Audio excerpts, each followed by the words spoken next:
Hi అండి, పాయసం ఎలా చేయాలో తొలిసారి ట్రై చేయాలనుకుంటున్నారా? ఎలాంటి టెన్షన్ పడకండి. ఈ వీడియోలో నేను చెప్పినట్టు చేస్తే పాయసం బాగా రుచిగా వస్తుంది. పదార్థాలు, మోతాదులు, తయారీ స్టెప్స్, చిన్న చిట్కాలు, వడ్డించే టిప్స్ అన్ని చక్కగా చెప్పేస్తాను. మొదట మనకి కావాల్సినవి బియ్యం లేదా సేమ్యా 1/4 కప్పు, పాలు 1 లీటరు, పంచదార 1/2 కప్పు, నెయ్యి 2 టేబుల్ స్పూన్లు, జీడిపప్పు 10, కిస్మిస్ 10, యాలకుల పొడి 1/2 టీ స్పూన్. బియ్యం వాడితే బాగా కరిగి 20 నిమిషాలు నానబెట్టేయండి. సేమ్యా అయితే చిన్న ముక్కలుగా చేసేసుకోండి.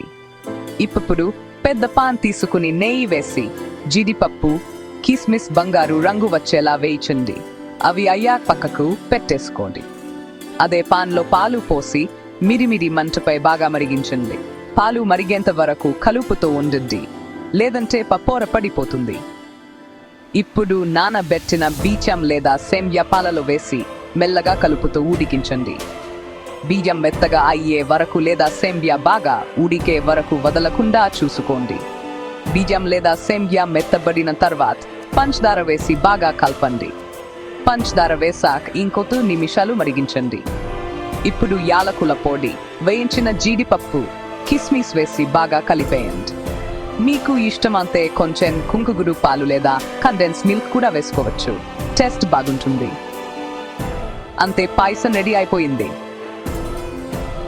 ఎక్కువ క్రీమీనెస్ కోసం పాలు మగేంత వరకు తరచూ కలుపుతూ ఉండండి. తక్కువ మంటపై మెల్లగా ఉడికించండి.